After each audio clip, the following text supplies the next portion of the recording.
part of the Press Play Podcast Network. Look up in the sky, it's a bird, it's a plane, This is Jason J. Lewis, the voice of Superman on Justice League Action. This is Mark Wade, writer of Superman Birthright. You're listening to the Krypton Report.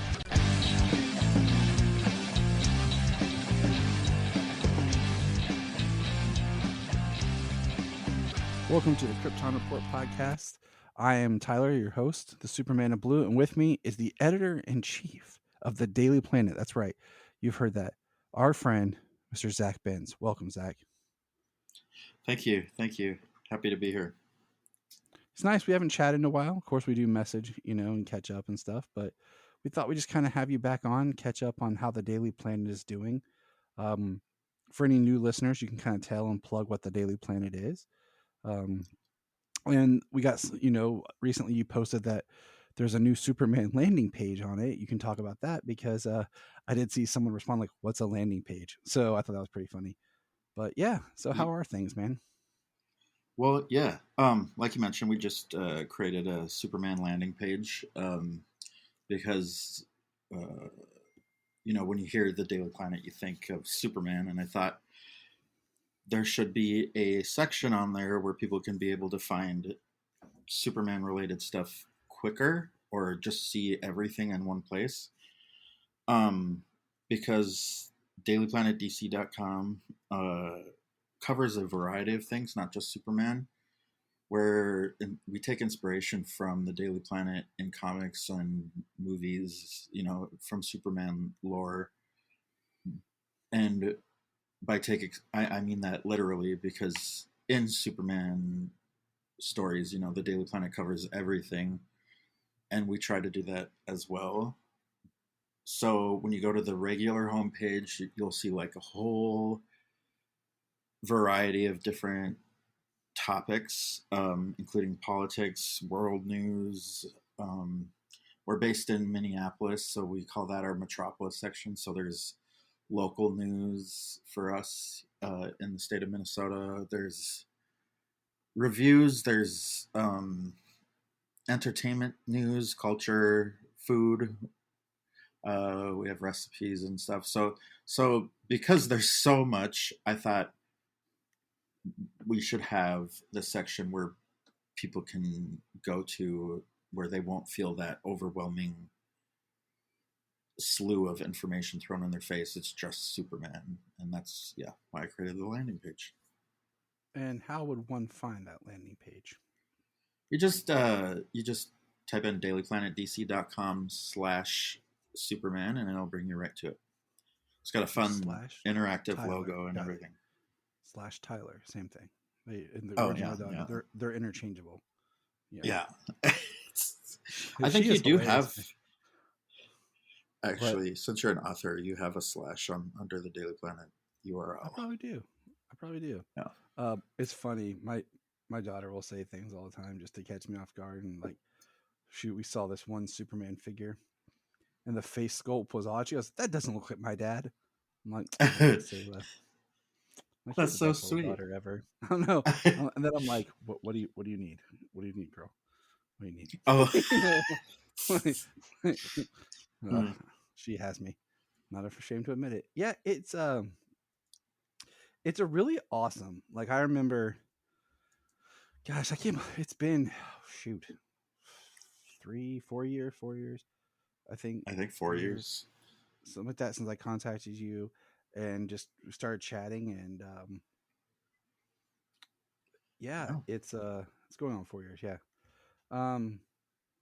It was neat to just kind of check it out. Oh, the Daily Planet. But then, like you said, it's a reputable news source. Like you actually have, like I'm on the webpage now as we're talking, just for our listeners. But going on here, of course, like you said, you have all your inspiration from the actual Daily Planet and from Superman. But, you have news sources about culture, entertainment. Of course, you have comics, which is just awesome, Yeah. So you can actually get legit news stories and understand what's going on. And yes, and we host a variety of podcasts too. This being one of them. Like we love to help push those out to a different audience that you guys might not be reaching. Even though the Daily Planet and Superman goes hand in hand, we use WordPress as a platform, and that uses its own app, and it pushes it out there. And in any way that we get that stuff uh, shared to an audience, that I don't know, I just love how it's grown from a Twitter page to what it is now. I mean, it's very impressive. For anyone who doesn't realize, it's extremely impressive. Just looking Thanks. at, not even saying as someone who gets to be a part of things. And as of this recording, let's see, today is today's Tuesday, right? Yes. Mm-hmm. I've spent so much time on the road the past week for work that I don't even remember what day it is. I messaged you like, hey, what's up? Like just chat. And I said, I have an idea for a story. Would you be interested? And you were like, yes. And it was just basically a piece that I threw to you and kind of was about, the costuming and a discussion on Superman's costume, how it's come along. Because one of the biggest things that we are, waiting for is the reveal of, the new David Corn Sweat suit. Mm-hmm. And I was like, I want to talk about just the costume in general and the different aspects, but also like a part of it where I put the psychology of the costuming, you know. And you were like, "Hey, that sounds awesome." So Yes. I wrote as fast as I could, and I was taking my time until I realized that Superman Day had approached, because I always get confused on that. There's one in April and then there's one in June. June. Mm-hmm. Yeah, and I was like, "Oh no!" So I sent it to you as fast as I could. Like, it's probably not finished, but I want to get it out before, just in case James Gunn did drop the suit, because then I'd be like, "All this was I for know. nothing." Yeah. I have to like I was completely nervous like about that rewrite. too. I was like, I'll have to rewrite everything on there. Yeah. No, it But came out it's great. It was a really fun article to read. well, thank you, thank you. Like I always tell you, like if it sucks, just tell me. I'm like, I always get nervous, but I get excited at the same time. Yeah. No. But there's been so much. There's been so much growth. Like, and I say that just looking at the page from even the last time we talked, and just the people that are participating, and just the community that. What's funny is if I go to just the Superman site of the audio, like I listen to all these podcasts and I podcast with these people, and it's just like it's a And community that has just grown, and a lot of us, been connected through the Daily Planet. I know that just makes me feel so good, because I started the Daily Planet as a growing up where I did. I was isolated, and I didn't really have, like, I had friends, but I grew up on a farm. I didn't have, like, I couldn't bike to my friend's house, and I had maybe two gal pals because I was a closeted gay person in a very closed-minded town that back then at least did not accept me. So I turned to the pages of comics, Superman in particular, because I don't really know what attracted me to those stories immediately, but I just know that I would want to pick up a Superman comic book over any other story when I was 8. And one thing that I loved was the hope that it conveyed, especially when the Daily Planet was involved. All these regular humans working alongside Superman didn't know he was Superman, but they would put their own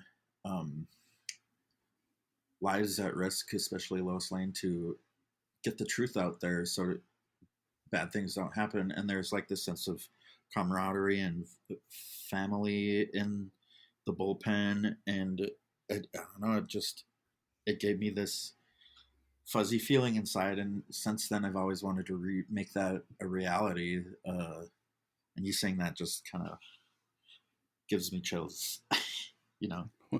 Well, like I call it as I see it. You know what I'm saying? If I wasn't gonna say something true, I'm not just blowing smoke.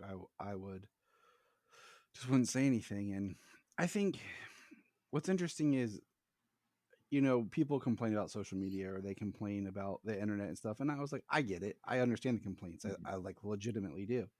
But at the same time, a lot of the people that I interact with and that I actually talk to and um, spend time conversating with are people that I've met technically online. Like, Yes. you and, Anthony, and through, uh, and Zach Moore and stuff, like, um, people that it's like you know, I didn't have experiences like you, but like I was a Superman fan, and comics weren't, I mean, they were talked about and you had friends, but so much of it was Marvel. And, because when I was in high school, I was about to graduate. Hold on a second. My cat's going crazy. He's probably going to kill me. Hold on.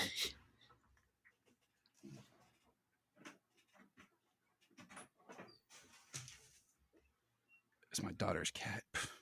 But like, in high school is like right at the end of when we were seeing the resurgence and rebirth of the comic book film in the early 2000s. And they were just coming back into more of the common vernacular. I was a kid when uh, the year of 97, the worst year ever for comic book films or comic book Yeah. properties. And people are like, what are you talking about? You can like these films too, but we're just going to agree that as a whole cultural thing, none of them are really beloved. But you had Spawn, Steel, Batman and Robin, and then you had the failed Justice League pilot. Were all 97. Yep. And it's funny because that year was tough, and then no matter what happens with like any other Superman property moving forward, like I was telling my wife, Superman Returns has a huge, big soft spot in my heart for me because of the time it came out, what I was going on with my life, and being the first Superman property I got to see on the big screen, and of course Smallville. So all that to say that the Daily Planet was just awesome to find and get to meet and connect to people who feel very similar to me. And like I made a joke earlier at work. Um, I have some posters hanging up and a few of my Superman collectibles at work because I make my office very kid friendly. Like I have poster of Superman, Batman, the Flash, Shazam, um, and I want to get a couple more things. And kids always like to come into my office when they're brought in. And I was talking with this kid about, he was telling me who his favorite superhero was. And of course it's Spider-Man. Kids these days, that's what it is. And I can respect that. That's every kid I talk to.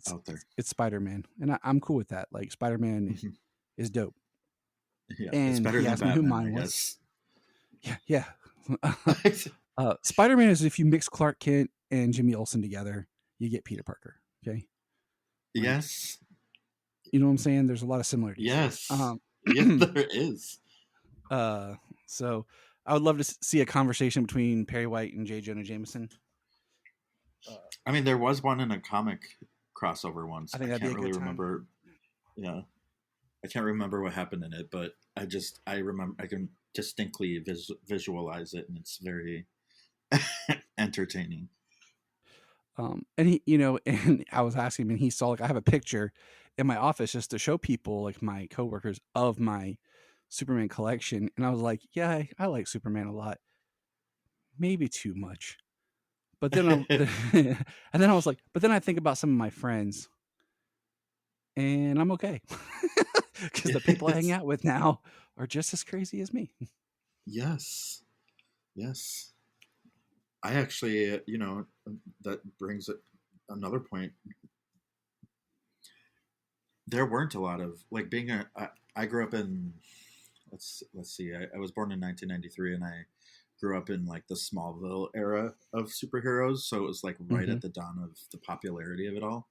But I remember that it wasn't always like you were deemed a nerd and then that was a bad thing, and I always wanted someone to talk to about comics and stuff, but didn't have that. And going online and joining Twitter And then starting the Daily Planet, I found there was a lot of other people who were just like me, and it made me feel less alone. Right. And that was before I came out. I mean, hey, that's that was your journey, you know. Yes. Yeah. And I think that's a positive to online and communities. Like I've told a story about James. Okay, I was doing the podcast. James found the podcast. I was doing it by myself for a little while because I had an idea of having a lot of different guest people on. People said they would, but then they backed out on me. So then I, was doing my own, and it kind of sucked on my own. And he messaged and said, "Hey man, are you still doing this?" It's like, "Yeah." I was like, "Do you want to come on?" I was like, "You want to be a guest?" And he's like, "Yeah." And then we got talking, and we're like the same age, and we live like 2.5 hours, now 3 hours away from each other, but we met on Facebook. Yeah. But there was a friend that I had in high school that we were casual friends. We were both comic book people, but we didn't know that, and it's just funny because, I grew up at the height of comic book animation with X-Men, Spider-Man, Batman the animated series, Superman the animated series. And then even the smaller ones people forget about, like Fantastic Four, The Incredible Hulk. You even had Savage Dragon, Iron Man. Darkwing Duck. Darkwing Duck is amazing. That show is so good. Yeah, have you seen the where they brought it back, and I think it was an episode of DuckTales that was like they brought Darkwing Duck, but it was so meta to the Nolan Batman. It was awesome. I love it. So I guess just to reiterate for our listeners, what got you into journalism? Because you are like a legit journalist. Yeah, I have a degree from the University of Minnesota in journalism and art.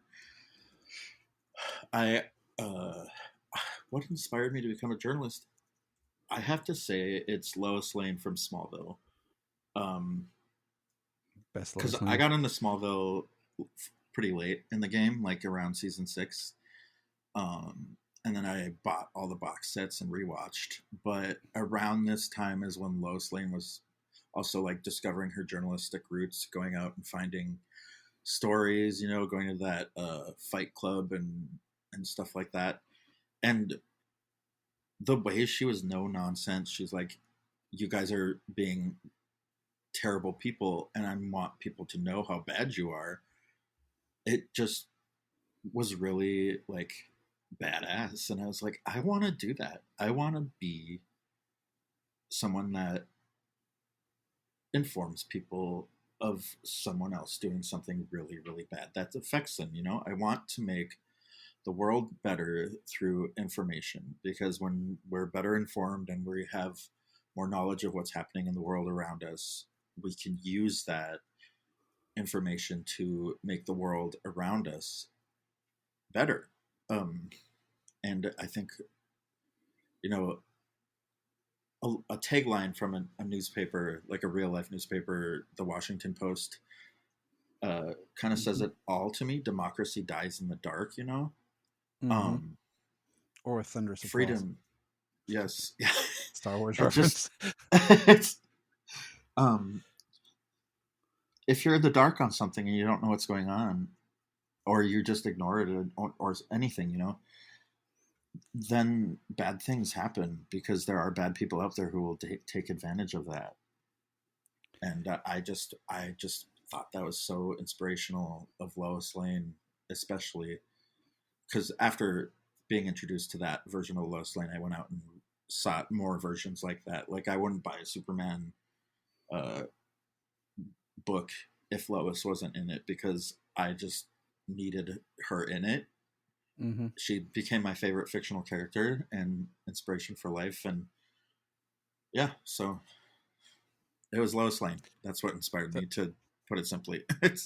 She's an amazing character, and they keep making her better. Yes. There's a time in her history after Jerry and Joe left Superman titles, she wasn't written by the same people who had such passion for her, and she was treated as, the silly, campy damsel in distress, always in the way kind of gal. And I think it was John Burns comics that really rebooted her to be badass again, and or at least in my opinion, that's where I feel like she really got her Lois Lane tenacity back. And ever since then, she's been getting better and better, like you said. And I could just talk all in all about Lois Lane, but I think it'd be fun we'd get together and do. I think it'd be cool to do a like more of a Lois Lane centered episode, just a history on the character, and just yes, talk about some of the highlights. That would be great because I think she is a fascinating character. I mean, she's a human that won over quote unquote the most powerful person in the world, and yeah, I think that yeah. Go ahead. Mira in Smallville said it. I'm going to paraphrase, but like this line always echoes in my head, and she's talking to Lois about Clark, and she's like, she basically says Lois is amazing, and Lois is like, why? And she's like, you treat Clark as an equal and demand that he do the same, thus showing like, this guy can push the entire globe out of orbit.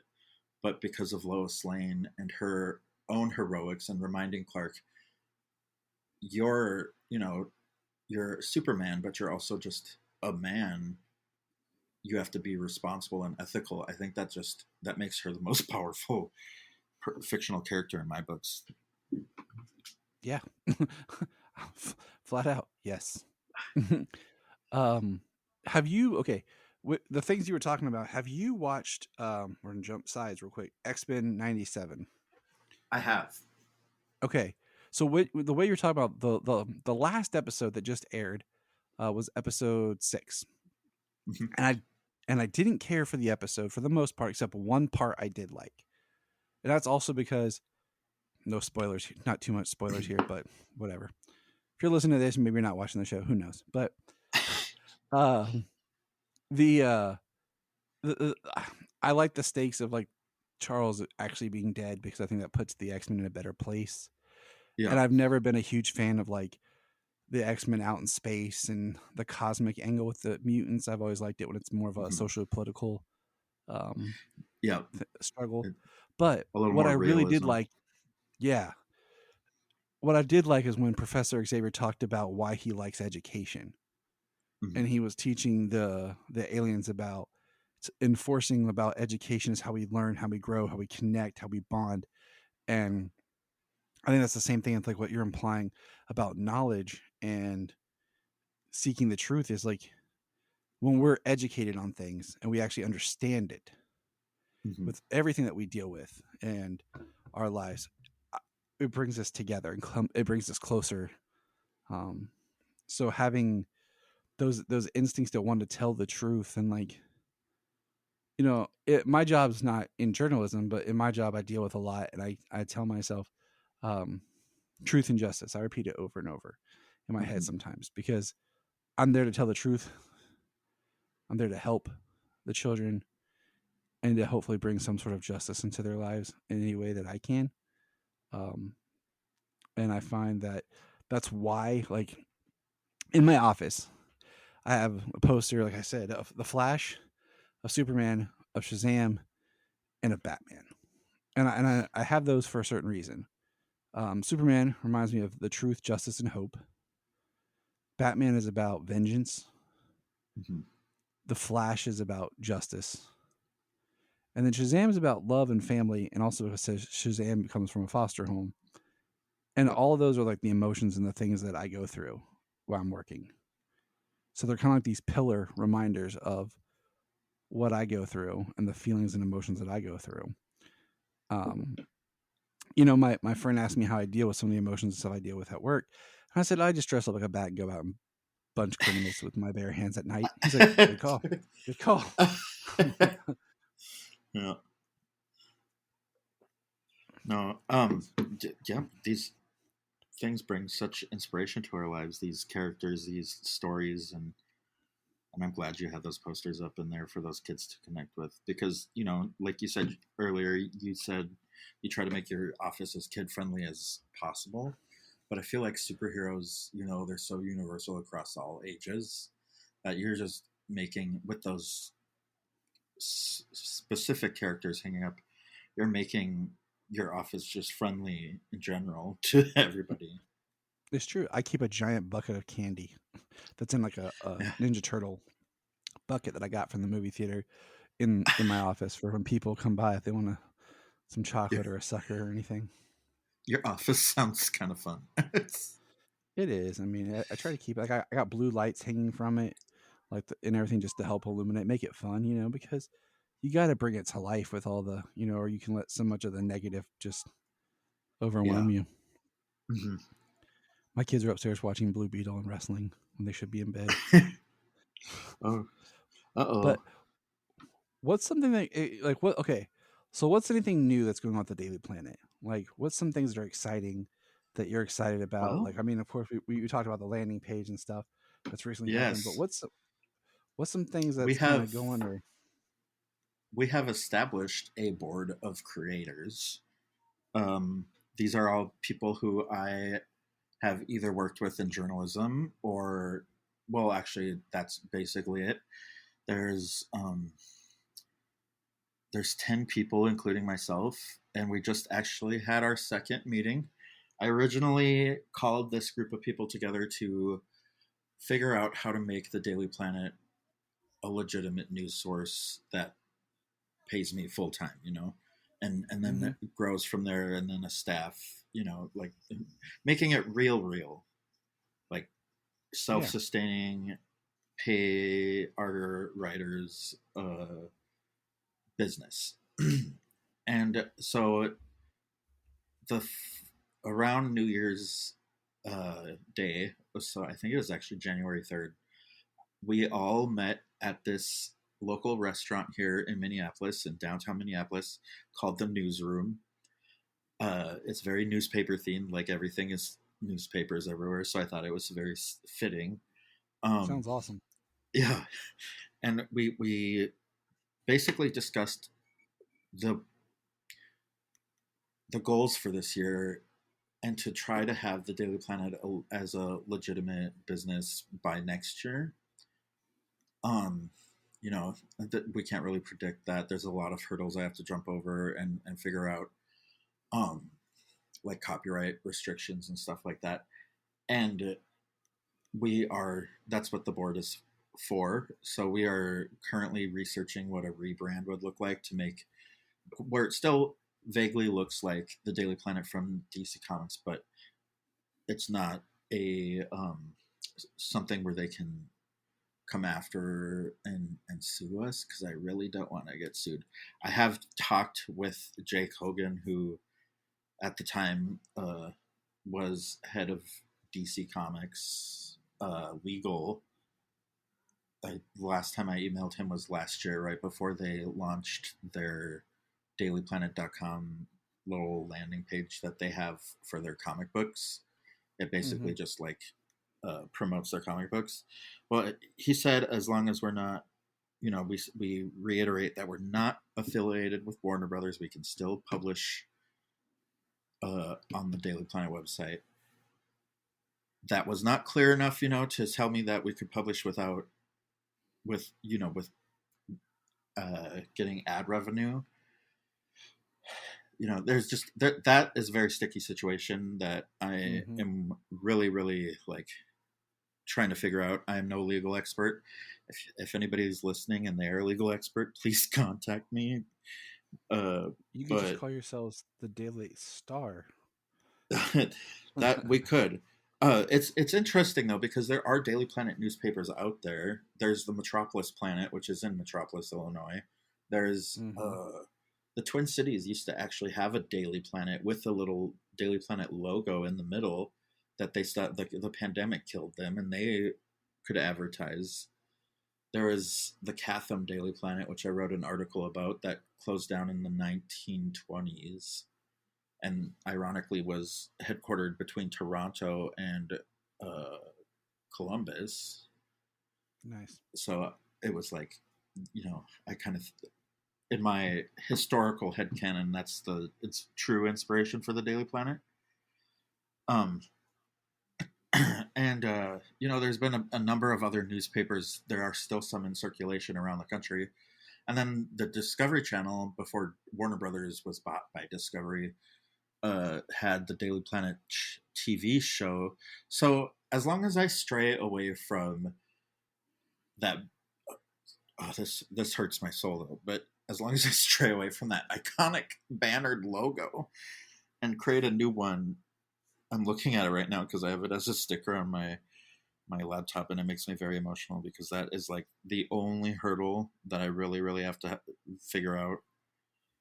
And I don't know, it's just really heartbreaking because since 2020, but since we've known each other, I've been in contact with DC, and they kept saying, "Oh, we like your idea of making the Daily Planet real, but get back to us." And I love DC, and I get that they are going through all sorts of things, so I don't blame them. There's hurdles themselves they have to go through, but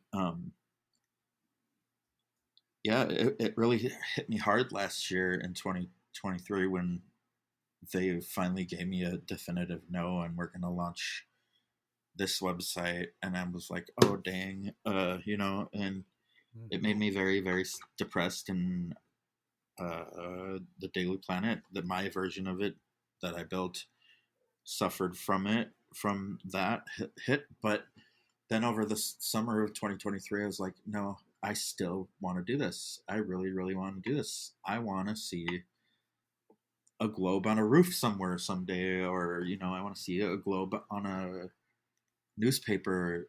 I want to see it in real life, because Superman and Lois, they're fictional characters, but the Daily Planet can be real. Like, that is an obtainable goal, and that is what I'm trying to do. And so that's why I brought together this board of creators, each of them bringing their own expertise. We have Brianna, who is the she is my best friend. We lived together for a while. She's kind of the Lois to my Clark, but she's not my type. And yeah, I got you. No, everybody mistakes us for a couple when we're out there. But anyways, then there's Ellie Gerst, who is she was the editor-in-chief of the student news the student news organization that I used to work for at UMD, the Bark. She was the editor-in-chief there for my first semester at school, and she has a lot of insight on the business side of things. Then there's Emily Robbie. I hope I said her last name right, because her last name is spelled how I just said it, but it could be pronounced another way. So Emily, I'm really sorry. She just feel like she Tyler made me say it. What? Be like Tyler made me say it wrong. Oh, okay. Yeah, I'll just tell her that.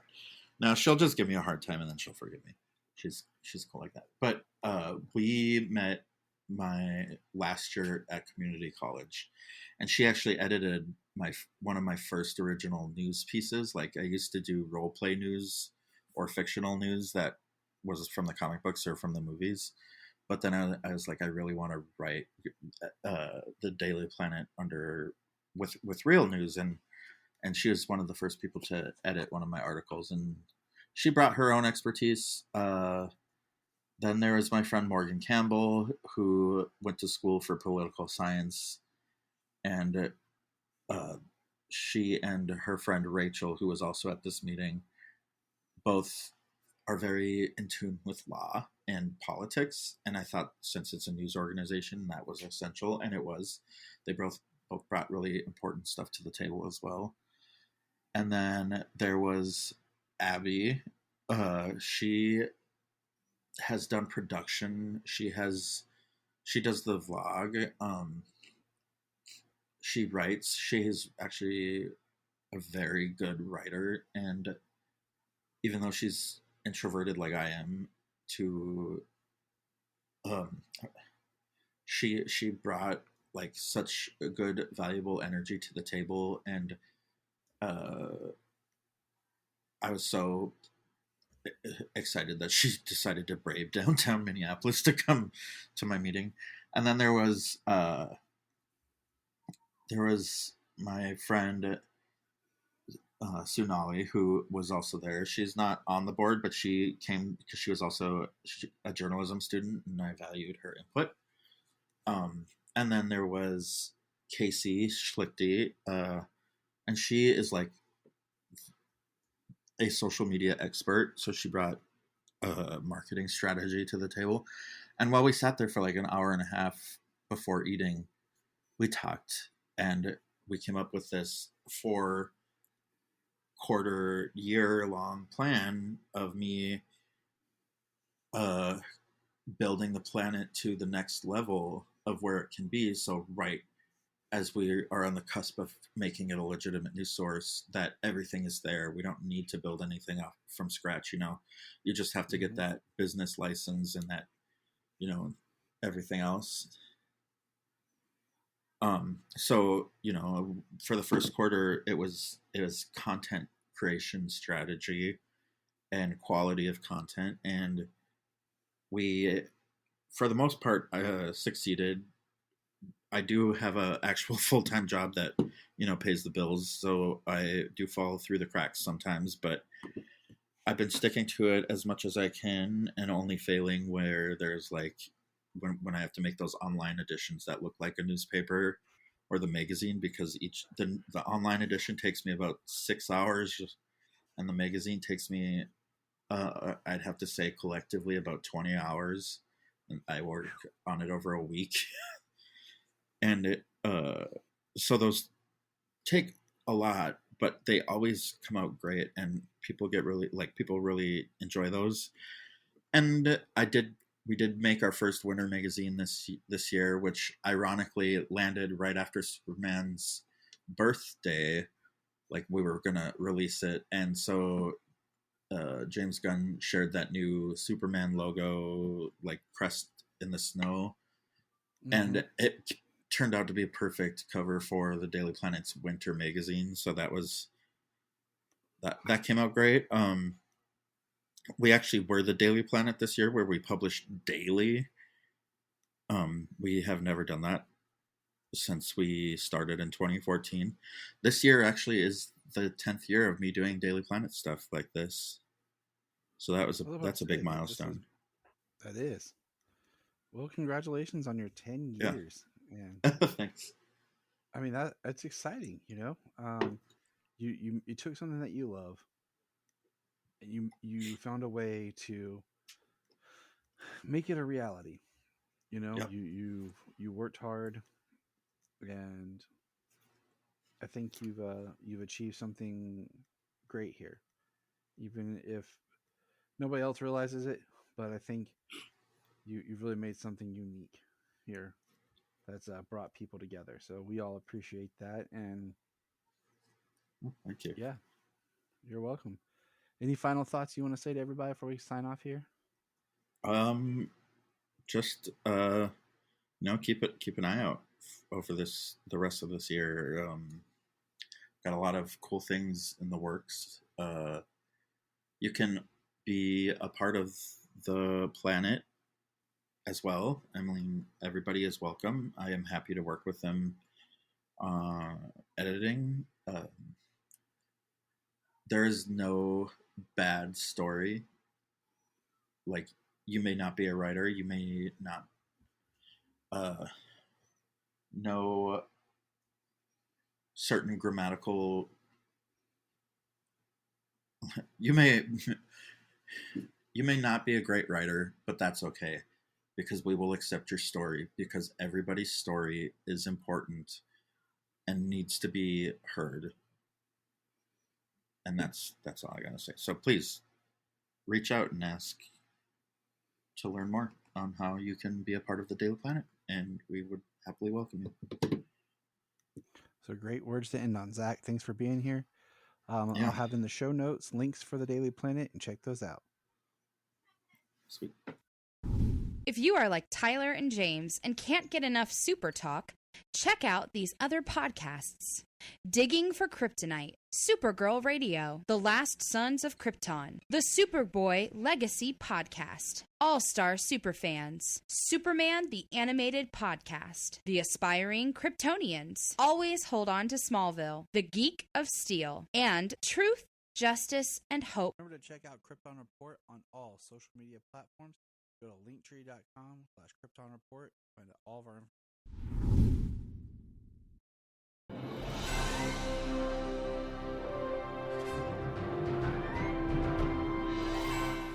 What's up, everybody? Chase Smith here from the Chase Smith Podcast and Cavs on the Break NBA Podcast. And I'm JD, host of the Hyman Podcast, part of the Press Play Podcast Network, and we are super excited to bring you a brand new show starting next Tuesday, the Fanfare Podcast. The Fanfare Podcast is all about your favorite movies and our favorite movies and the best moments in cinema. To help guide our discussion, each episode will feature one classic, and we will grade this movie using a report card-like scale A through F. We're going to be grading categories like acting, directing, cinematography, the score, and even the movie poster itself. And when we're not featuring a movie report card, we'll be sharing our movie rankings, franchise deep dives, actor and director interviews, and everything in between. Movies have been a major part of our lives, and we cannot wait to share our thoughts with you. Our premiere episode will drop Tuesday, June 27th, and JD and I will be reviewing Raiders of the Lost Ark in preparation of the release of Indiana Jones and the Dial of Destiny on June 30th, the 5th installment of the franchise. Join us on the Fanfare Podcast, available on Apple Podcasts or wherever you listen to your podcast. Hello, Brooks here with the Books with Brooks monthly book club podcast. Here's how Books with Brooks works. We read one book a month, and then we talk about it. Classics like Stephen King's The Shining, debut novels like We Are the Brennans by Tracy Lang, and tons of other compelling, life-changing stories, one book and 1 month at a time. So come read along with us, and then listen in. Here at Krypton Report, we believe in the power of podcasting, the power of speaking your voice and speaking something that comes from you. So here's a couple of podcasts you can check out with people sharing their voice. I am Brian Peters, the creator and host of Gravely Amusing. For the past 30 years, I've studied the history of gods and monsters in pop culture and our world. As a student of theology and history, I've tried to understand evil and its impact on us. As a writer, I've tried to share this knowledge. As a comedian, I've tried to make people laugh as I do it. But as a man-child, I'm still that scared 7-year-old boy. Join me as I share the history of horror and sci-fi, discuss classic and modern pop culture, and share a creepy story or two. This podcast may scare you, it may horrify you, or it may leave you gravely amused. Listen to Gravely Amusing on Apple Podcasts, Spotify, iHeartRadio, and wherever podcasts are found. Follow us on Twitter at Gravely_Amusing or on TikTok at Gravely Amusing. We have a $1 Patreon. Yes, I know everyone asks for money, but our $1 Patreon each month gets you commentary tracks for releasing movies, DC movies. It gets you my Requel series where I pitch ideas about movie sequels, prequels, or whatever. It also gets special bonus episodes of whatever else some of the friends of the network chime in and drop. So check that out for $1 a month. That's all we ask. Keep it cheap, keep it simple, and help us keep going. Check out the link in the show notes or Patreon, Krypton Report. I'm driving and thinking about something I talked about on the podcast yesterday. So, one, how do you feel about if we did something where we reread all of Superman, just the Superman title, from the New 52? And we kind of just reevaluated and looked at that.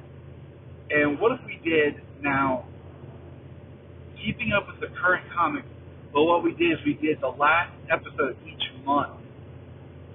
We did that month's comic.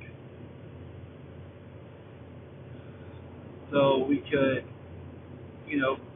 do like the first week, we could do like a graphic novel or a trade, because I'd like to do, I was thinking,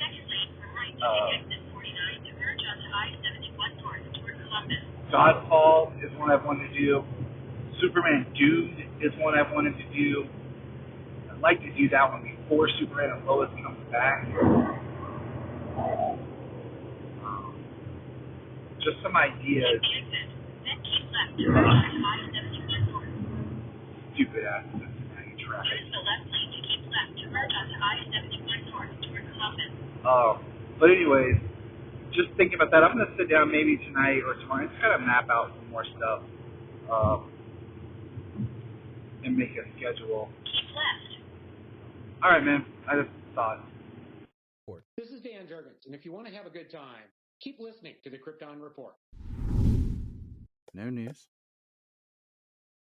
And that's not a bad thing. Just we are recording this a little earlier than our usual schedule because we have decided that we are just going to go ahead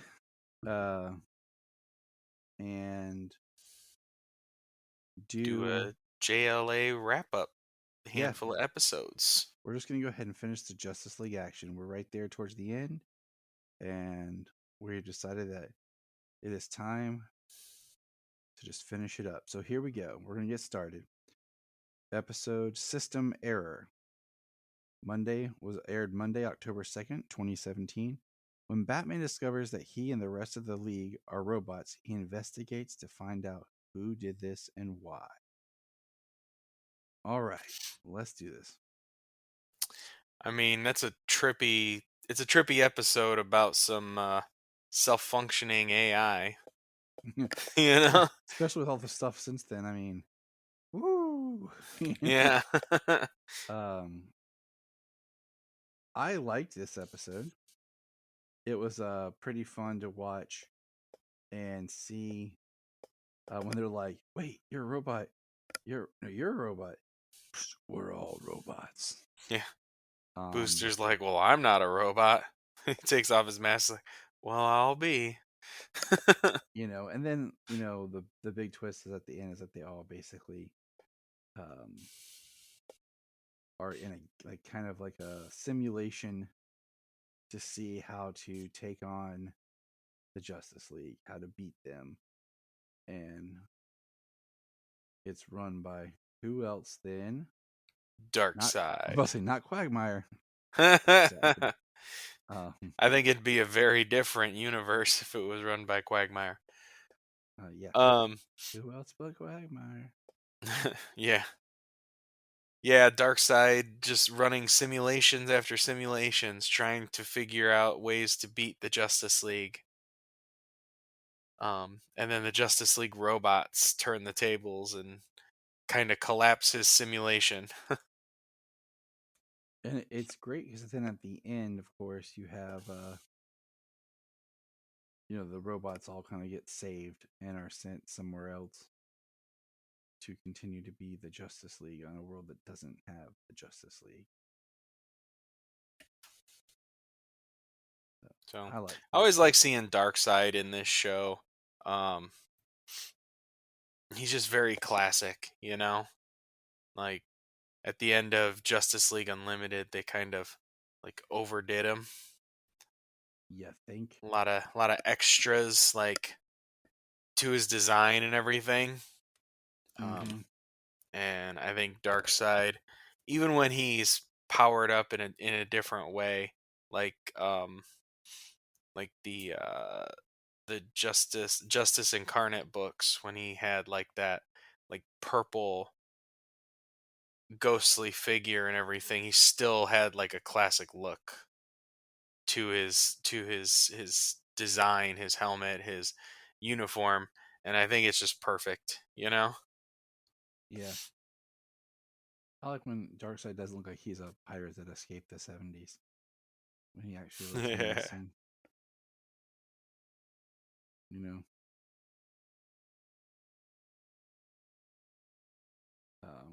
But yeah, I like that episode. It was fun. It's interesting as we go through there's how many episodes we realize that there are certain people like Booster Gold. He's in a lot more episodes than I thought. Yeah, he is, especially towards the end. Mm-hmm. In these last stretch, I was like, man, the Booster's almost in everything. But All right, so the next episode. All right, you ready?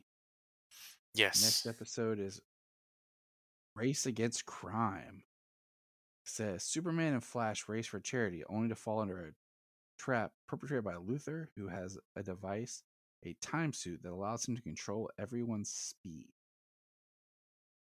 This was cool just because the family being such big, Salo watched it with me, Flash fans, and seeing once again the Flash and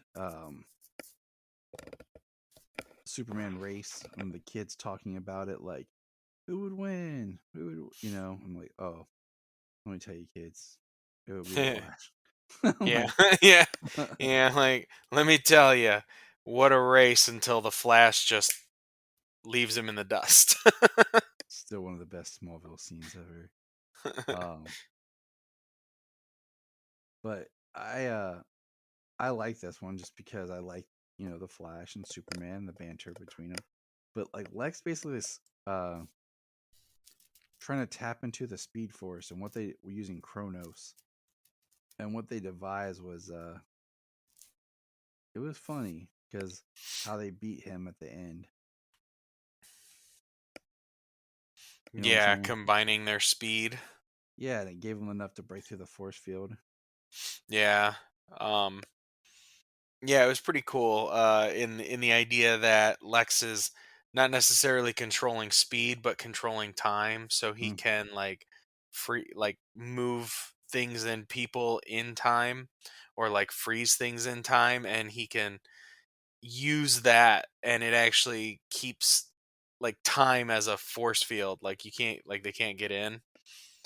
Like Flash couldn't go fast enough because he had drained the power speed from both of them that allowed him to tap into it. And then it took the combined speed of them so Flash could go faster than his time manipulation. I liked it because there he was like how do you say it? Crap. He said speed is time.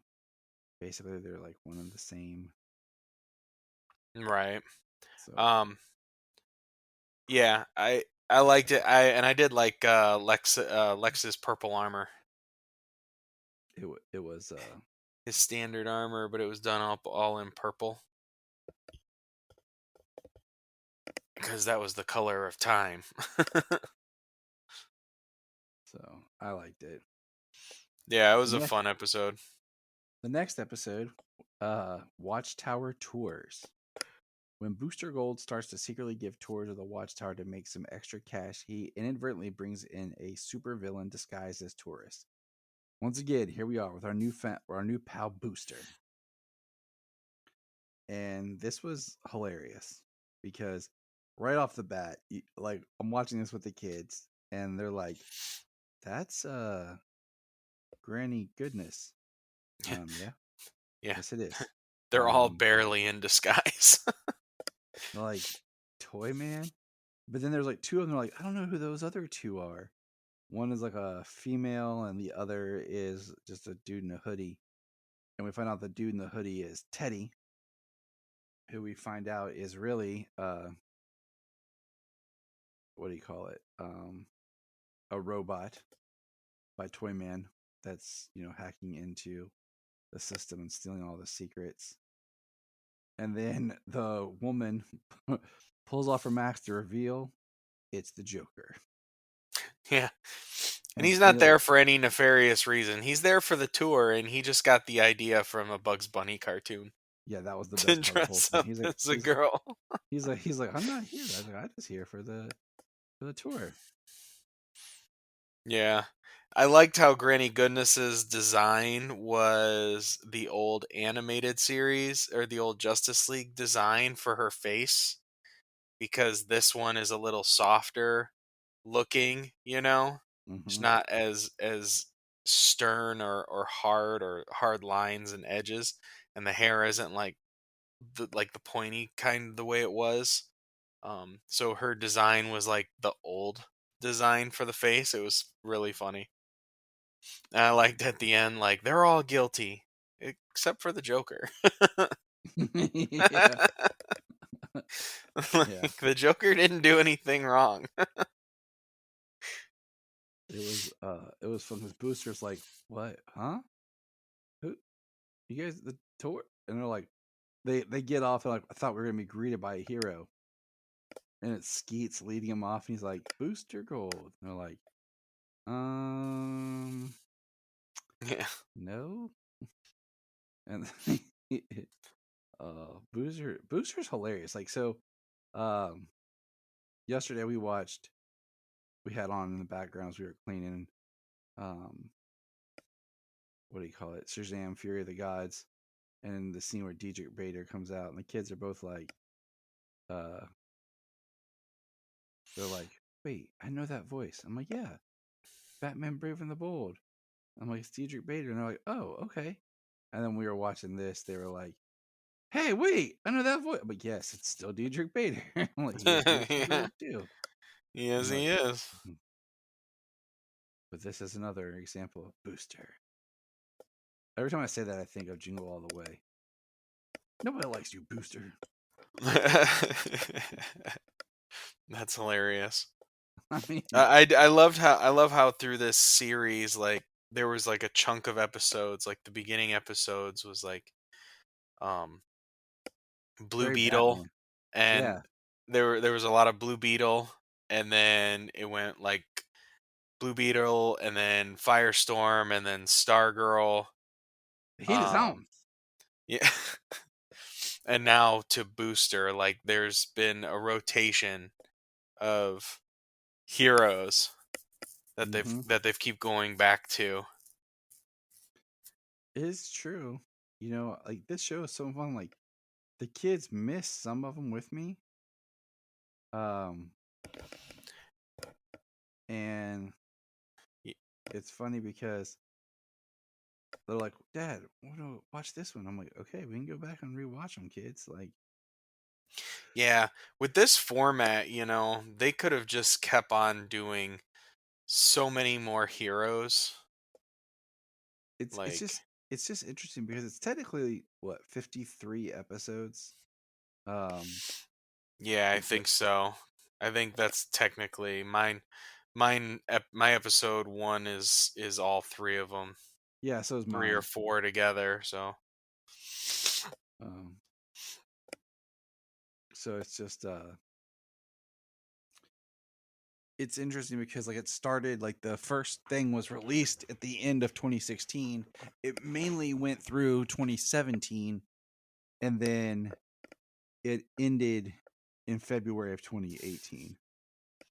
So it's it looks like a lot longer than what it was.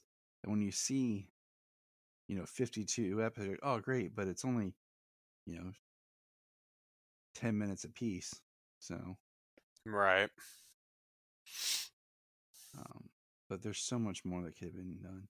All right, the next episode, January 13th, 2018, Barehanded. How James builds things. When Green Lantern leaves his ring in an intergalactic restroom after washing his hands, he discovers it's gone, leading him on a wild chase for the aliens who might have taken it. This is great just because it's Green Lantern, first of all, Hal Jordan, and the fact that he, like, takes his ring off, and first he thinks it's Lobo, so then he hunts down Lobo, and then he thinks it's this other alien which he has to defeat, and it's really not a mother with her, like, baby. It's a two-headed, I don't even, what was it called again? Like, do you remember? Oh, I totally forget what it was called.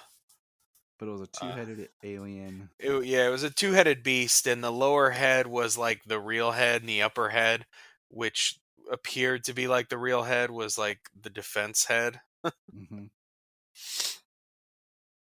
And then, what do you call it? You find out that he has Space Cabbie with him the whole time, helping him out. And Space Cabbie's like, no, he's got a translator device, a GPS, a galactic position satellite, and basically you have to like the animal won't stop fighting. It'll just keep going till basically forever. So, Space Cabbie helps him out and gets him to settle down. And it's pretty funny. And then how Jordan keeps going back in his mind and eventually he realizes he dropped it down the drain when he was washing his hands.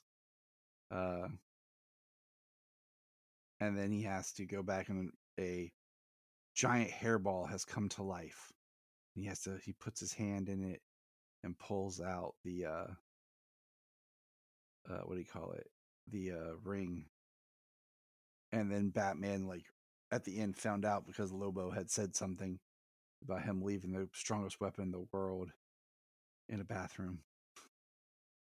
So it was just funny because like I like that it was Batman gets like a line of dialogue in there, but it was just nice to see Green Lantern. I feel like he hasn't been in that many. No. Yeah, it was funny. Said Batman gave him a life support belt. Like if I have ever charged it at all. Yeah, he's like Batman gave me this life support belt just in case. I should have charged it. Yeah. And you're just kind of like, oh man, come on. Yeah, this Hal was very, very irresponsible, and I don't even know because he took off the ring, and then like he chased Lobo. And I love how he started attacking Lobo, and he said, "All right, things were said," because he had no effect on him. And then Lobo just grabbed him. He's like, "Things were said. We just forget and forgive and move on." Mm-hmm. Yes, sir. But I found it nice, like Space Cabbie's getting some some time, and then at the end, his GPS was really a out of body artificial intelligence that was a green orb that kept talking about needing to connect to the Green Lantern, and then takes off. Yeah, very reminiscent of the AI from that Green Lantern animated series.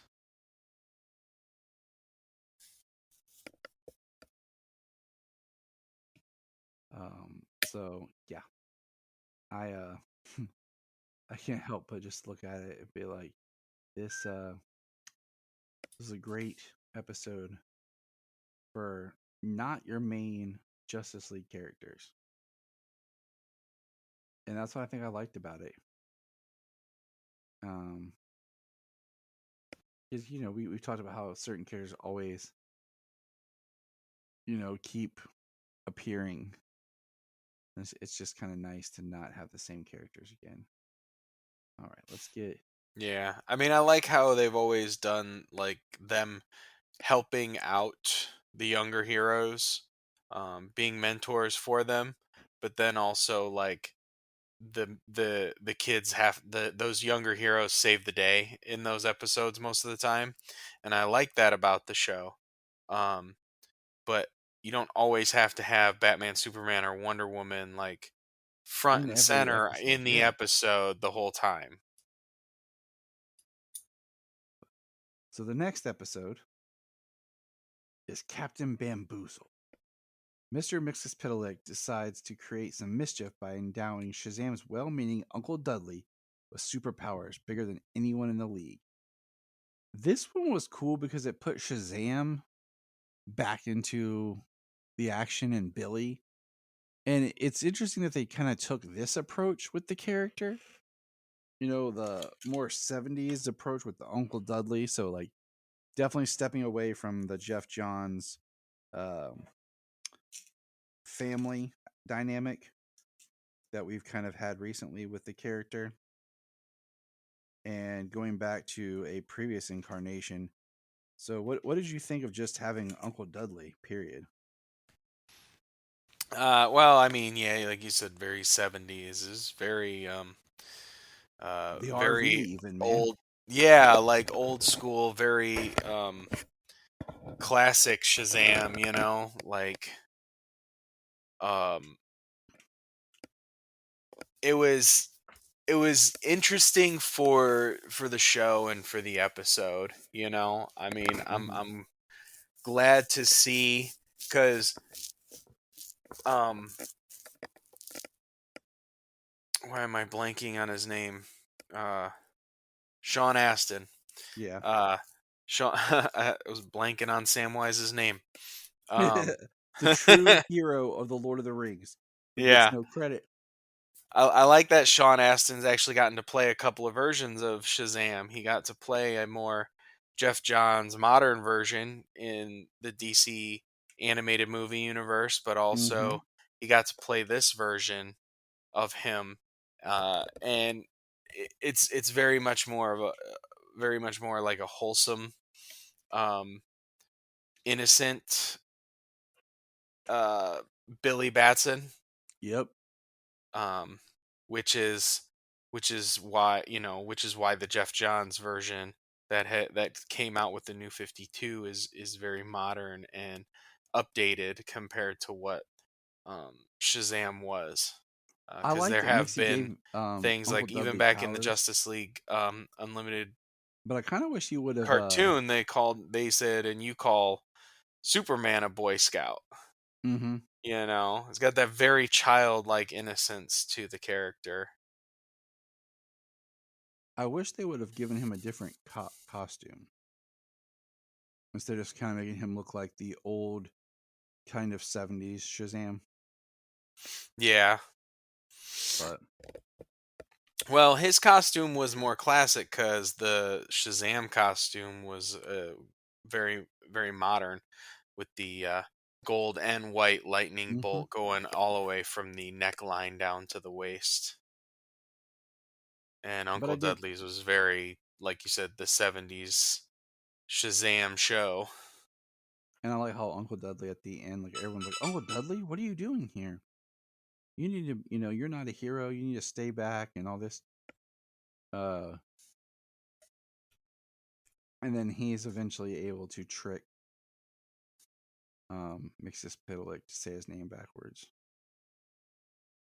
Yeah. So. And it doesn't matter how many times that you make Gilbert Godfrey's Mixie say his name backwards, he commits to it. He hits it, and then he's like, "Ah, man!" He's like, "I said it again!" Like, and it just happens. It's so like he delivers it perfectly every time. Yeah, I love like, it. Ah, crap! See you again in 3 months. Yeah, it's great because he's like, So, all right. Yeah, he's talking about all the powers that he gave him, and he says the power of Kiltipsis something like that. Yeah, and he's like, "What's what?" And then he's like, "Ah, crap." Yeah. All right, keeping up with the Kryptonians. This one was fun. The kids watched this and they're like, "Wait," they're like, "What is this?" January 27th, 2018, Mr. Mxyzptlk shows Supergirl and Superman that their innate goodness might not be so pure when he takes them to a parallel world where their counterparts are impossibly aggressive and spoiled. This is kind of like your call out to Red Sun. And I like this one because I liked seeing Superman and Supergirl together. I like when they're in love with Ma's apple pie. And it's not apple pie, it's blueberry pie, isn't it? I believe it was blueberry pie in this episode. And they smell it from far away, best in the area. And I just like seeing them two interacting together. And then it cuts to like the other world and Supergirl's annoying pop reality star from Krypton. But she doesn't go by Supergirl, she's just Kara, has her own show. And like I said,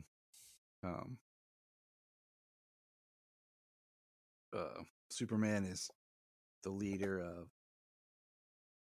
was it Kazakhstan? Not Kazakhstan. Is it Kazakhstan? No, it's not. Kaznia. Kaznia. Yeah. Kaznia. I was like, I know it's one of those type. Yeah, it's Kaznia. It's a fake east, like far Eastern European country, like Russian type, Yeah, it's basically the Russian equivalent because, let's face it, we can't pick actual countries. But I like I said, the two of them together. And at the end when they return and she's like, "Do you ever wonder what it's like if we weren't born on Krypton?" And he's like, "Nope." No. No, I really liked this episode. I did like the Red Sun shout out. I liked Mixie's Twilight Zone, his mix zone or something, the television show, and uh, the way he does, use different beats like that. Like definitely the Red Sun was really good. I have a feeling the Supergirl is a little closer to something that we might not have touched, that we might not have gotten into yet. An era of Supergirl. I'm betting there's something there that we're missing on that, but yeah, I think it was a pretty good episode, and Booster ate their pie, and he's like, "Oh, I gotta run. I got a There's a time thing. call." Yeah, there's a time thing going on. It was interesting. When they're like, "Ma doesn't own a TV." Like, yeah, she doesn't. Why would there be a TV? Ma doesn't have one. Yeah, he says Ma doesn't even have a TV in the house. She certainly doesn't have one on the porch. But there's a TV on the porch.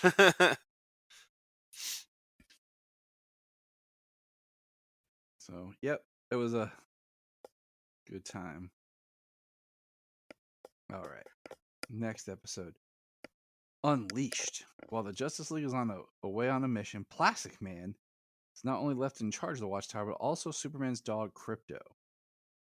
This one was great because it took me a minute to realize that was Atrocitus. But I knew that was Daxstar. But I was like, Atrocitus looks completely different. He's not demon like at all in this. So, and I'm watching this with the kids, and they're like, "Oh, cool." They like seeing Daxstar and then Crypto, of course. And the whole time, Plastic Man is not paying attention to what's going on. He's like, "Oh, this cat." And Atrocitus told Daxstar, "Don't use your ring." And it's just hilarious because the whole time, what do you call it? He's just not catching on, and then all of a sudden Daxstar is like using his ring, and he's like, "Oh," and he had locked Crypto up for like misbehaving and attacking. Then of course, who saves the day? Who saves the day, James? Streaky the Super Cat. Yes. And then when the rest of the Justice League show back up, and they're like asking what happened because they were all sent away on like a fake mission that was made to lure them away.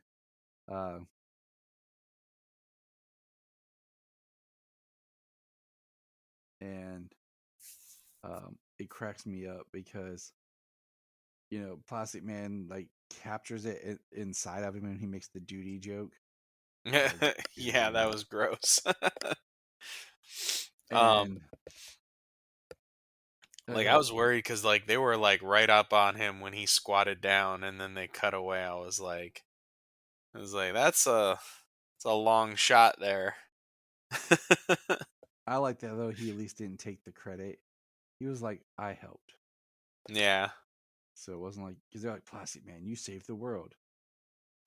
Yeah, I liked how it was dog and cat first, and then a cat came in to help save the day, and it still ended up being Crypto versus Dexstar, but um, Streaky came in with that assist to get him back in to get him back out, and helped him a couple of times along the way during the fight. Yeah, it was awesome. And then the last episode, she wore red velvet. What I really don't feel like this was intended to be the final episode because it just feels like a weird one to end on. February Yeah. 10th, 2018, when Booster and the JLA come under attack by a mysterious and unrelenting new villain known as Red Velvet, Booster comes to realize she's actually the fiance he left at the altar in the future. The best part about this whole episode is when they realize that Booster had left her at the altar, and it's Green Lantern, Batman, and Wonder Woman and Booster. Or not Green Lantern, Green Arrow. Sorry. Yeah, Green Arrow. I was like, wait a minute, Tyler. And then Booster goes back in time to the moment of the wedding, and he takes Batman with him. And then basically you realize the reason that she's Red Velvet is not because he left her; it's because he actually married her and was a horrible husband. How bad of a husband do you have to be to create a super villain who will travel through time to kill you? So it is yeah, it's a fun episode. It was neat just because of like she was red velvet like the cake, and it wasn't like she had a power ring, but she kind of did have a power ring. But that just revelation was fun and awesome. Yeah, it was very lethal because she was able to travel to the day before and bore into the volcano and cause the volcano to erupt and destroy the watchtower, which we get the nod from Green Arrow in this episode. How many times have I said we should have built this thing in space? Mm-hmm. And you get the watchtower in space. So yeah, that was pretty cool. It was a pretty powerful and lethal ring that she had there. Yeah, and it was her wedding ring from Booster, which makes you question things. But it's an interesting one to go out on. Now, I will say, if you get on YouTube, there are a several Justice League Action shorts. Now, we won't be reviewing all of them because they're only like 2 minutes each. They're really small like that, but they are totally worth checking out. I've watched them all before. It's been a while, but they are fun. Yeah, they're like just 2-minute little clip cartoon things, and I'll see if I can find a link and post it in the show notes. But we've completed Justice League Action. Yeah. And it was a fun show. It was a a very fun show to watch. And it's a very fun show that feels like it just got lost in the shuffle, man.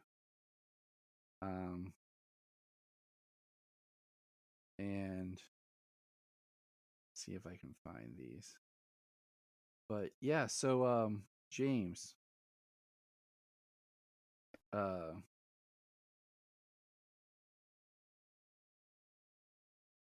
what do you want to tell everyone what our next show is going to be? Well, seeing as you got me it as a gift and it's no longer streaming anywhere, we're going to do the first season. We're going to go backwards and go back and do the first season of Superboy. Yes, we are. And for those who are like going backwards, well, yes, because we had watched the pilot of Superboy, and then the first season wasn't streaming, but we wanted to do an episode with Gerard to talk about. So we ended up just doing season 2 for a while. And then, of course, it left Tubi. And I got James the first season on DVD. So we're going to go back and we're going to start. And we are going to go through all of Superboy. So enjoy. Stick around. Look up in the sky. We just want to say if you've enjoyed this podcast, please check out other podcasts on the Press Play Podcast Network.